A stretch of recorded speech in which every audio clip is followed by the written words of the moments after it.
morning, Reception Bee. Today is another day to learn, and today is the day after Tuesday. And it starts with the sound W. Who can guess? That is right. It's Wednesday today. And today we are going to talk about our favorite stories. What is your favorite story? You know what? I have a story here, and this is just one of my favorites. It's the story about a bear. And the title of the story is Bears Don't Read. Ooh, do you think bears cannot read? Or they just don't like to read? What do you think is this story all about? I'm quite sure you have heard about this story before. Let's start to read it. Okay, so most days George sat on a bench at the edge of the woods, and he stared out at the distant hills. He wondered about life. Oh, life is lovely, he thought. La la la la, and all that. But is this it? He wondered. Is this all there is? See, that's the bear thinking about his life. Do you sometimes think about life? Well, his brothers and sisters never wondered about anything. They were perfectly happy. They were perfectly happy chatting, fishing, doing the usual bear things, and telling the same old stories over and over again. But George was bored. He didn't want to do the usual bear things anymore. He wanted other things. But what? He wondered. Then, one day, as George was strolling through the forest, he found a book lying beneath a tree. Somebody must have lost it, he thought. How interesting. Inside it were pictures of a bear, just like him. See the book? Okay. On the other pages, there were lots and lots of words. Each one, even the tiny ones, is saying something, he thought. If only I knew what it was. And this bear is having an exciting life, not like mine, George sighed. But then he had a brilliant idea. He rushed home to tell the others. I'm going to town to find the owner of this book and ask them to teach me to read, he said. You don't want to go there, said his brother. They don't like bears in town. But I want to learn to read, said George. That's just silly, said his sister. Bears don't read. Why can't you be happy doing normal bear things? But George would not be put off.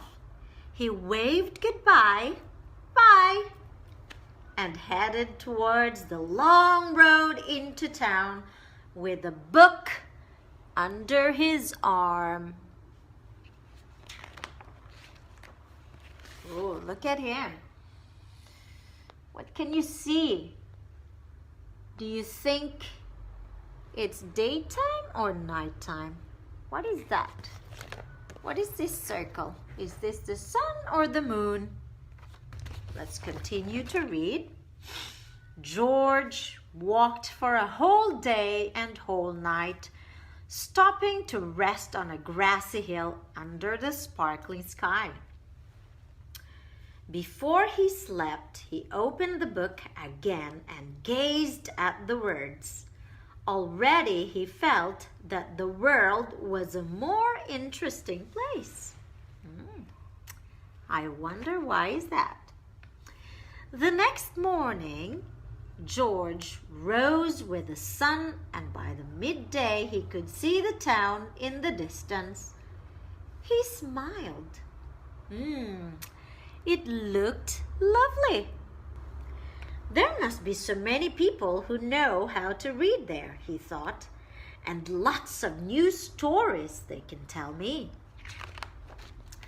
But when he arrived, everyone was running. Some were even screaming. Look! Oh my! They were screaming, "Wait!" cried George. He showed the book to a woman rushing by. "Do you know whose this is?" he asked. "It's from the school," she shrieked and pointed to the red building. "Bear! Somebody shouted, 'Call the police!'" How peculiar, thought George as he walked towards the school. Inside the school, there was complete silence. Where was everybody? George peered over the desk. "Hello," he said, but there was nobody. Suddenly, there was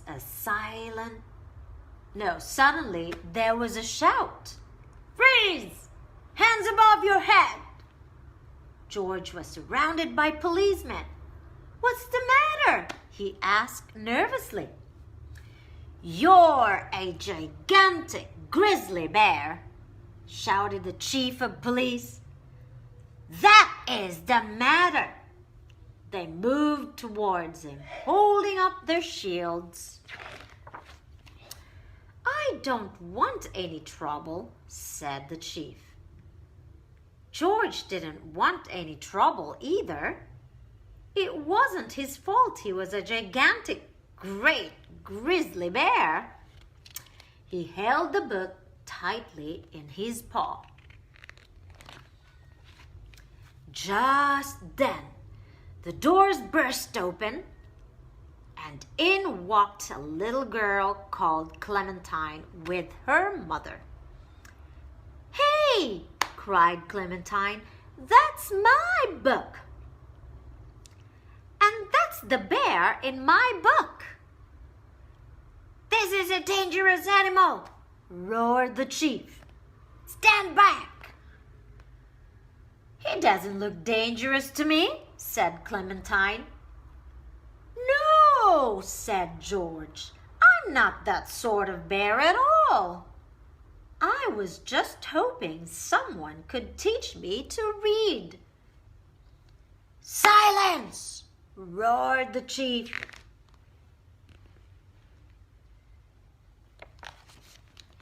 But Clementine wasn't listening. "I'm learning to read," she said. "We could learn together, couldn't we, Mom?" Clementine's mother looked at George.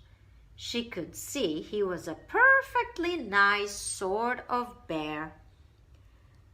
"I don't see why not," she said. "So, you'll take responsibility for this bear, will you, madam?" asked the chief. "Certainly," said Clementine's mother, "and there's no need to shout." She held out her hand to George. "Very pleased to meet you," Certainly, said Clementine's mother, and there's no need to shout. She held out her hand to George. Very pleased to meet you, she said. Delighted to meet you too, said George. George moved into the summer house at the end of Clementine's garden, and each day after school, Clementine showed him everything she'd learned. It wasn't long before George knew all the letters of the alphabet. George didn't find reading easy at first. Even though he tried hard, he often made mistakes. But luckily, Clementine was a kind and patient teacher. Sometimes the chief came to see how they were getting on. He brought a book of his favorite poetry to read aloud to George. Then one day, Clementine said, I bet you can read this whole book now all by yourself. George opened it and began. Once upon a time, there was a large brown bear who found a book lying under a tree. He read the whole book all the way to the end. Bravo, said Clementine. We knew you could do it. And for George, that was just the beginning. The end. Did you like the story? What was your favorite part of the story? Was there a bad guy in the story? Who was the good guy in the story? So, children, do you think you can make your own story? Hey, children. So, as what I've said before, this is one of my favorite stories. Bears Don't Read. And the characters of this story are the bear, the girl, the policeman, and the mother of the girl. Okay, so my favorite character of this story is the girl. You know why? Because she likes to read. I know that the bear likes to read too, but my favorite is the girl. So, do you have a favorite character in your story? Can you please draw your favorite character? And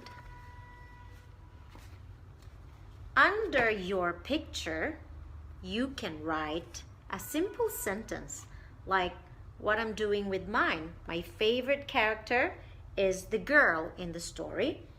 And then I wrote, she likes to read. So, below your picture, you can write a simple sentence of your favorite character. Is that okay?